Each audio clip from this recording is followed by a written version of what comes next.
अस्सलामुअलैकुम दोस्तों। Drama serial तेरा वादा की नेक्स्ट एपिसोड में आप देखेंगे कि रेहान सारा की खातिर अपने दूसरे स्टाफ को भी प्रमोशन दे देता है और ऐसे में वो सिर्फ सारा के लिए एक पार्टी भी अरेंज करता है। दोस्तों इसके बाद आप देखेंगे कि सारा अली के साथ उस पार्टी में आती है तो रेहान सारा के वेलकम के लिए वहीं पर खड़ा होता है। थोड़ी देर बाद जब सारा अकेले खड़ी होती है तो इतने में रेहान सारा के पास आकर उससे कहता है, सारा अक्सर मैं सोचा करता था कि शादी के बाद मैं तुम्हें इस रेस्टोरेंट में लेकर आऊँगा। उस वक्त तो मैं गरीब था, लेकिन आज जब मेरे पास पैसा आ गया है पर तुम मेरे साथ नहीं हो। ये सुनकर सारा कुछ परेशान हो जाती है क्योंकि सारा काफ़ी दिनों से रेहान की इन बातों की वजह से ही डिस्टर्ब है। इसके बाद आप देखेंगे कि यहीं पर अली को भी ये बात पता चल जाती है कि यही रेहान है। रेहान के बारे में जानकर अली सारा से गिला करता है, सारा तुमने मुझे बताया क्यों नहीं कि रेहान वापस आ चुका है। ये सुनकर सारा इस बात को टाल देती है, लेकिन दोस्तों अभी तो अली को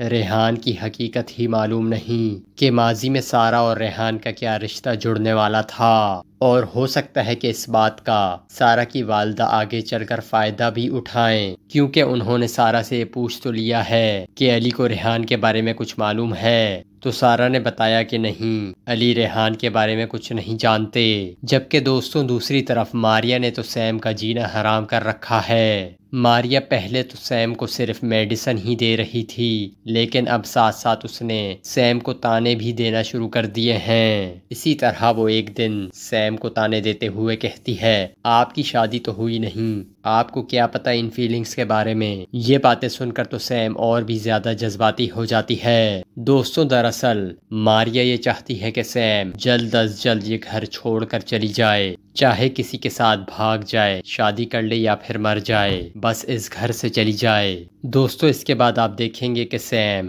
परेशानी के आलम में शहीर को कॉल करती है और उसे बताती है, शहीर मारिया मुझे मेरे अकेलेपन के ताने दे रही है। ये सुनकर शहीर को सैम के लिए काफ़ी बुरा लगता है और फिर वो कहता है, मारिया होती कौन है तुम्हें ऐसी बातें कहने वाली। सैम एक बात तुम याद रखना, मेरे होते हुए तुम कभी भी खुशियों के लिए नहीं तरसोगी। इसके बाद शहीर सैम से कहता है, सैम मैं तुम्हारे साथ जिंदगी गुजारना चाहता हूँ, तुम्हें खुशियाँ देना चाहता हूँ, क्या तुम मुझसे शादी करने के लिए तैयार हो। दोस्तों इसके बाद आप देखेंगे कि सैम आखिरकार मारिया की बातों से तंग आकर शहीर के साथ शादी करने पर तैयार हो जाती है। दोस्तों दूसरी तरफ नगीन मुंह देखती रह जाएगी जब उसका शौहर दूसरी बीवी घर ले आएगा। तब नगीन का हसद और उसकी साजिशें उसके किसी काम नहीं आएंगी। वो तो सारा को इस घर से निकालना चाहती थी, उसे क्या पता था कि उसका शौहर तो उस पर सौकन ही ले आएगा। वो अपने हसद की आग में जलती ही रह जाएगी। जबकि शहीर की माँ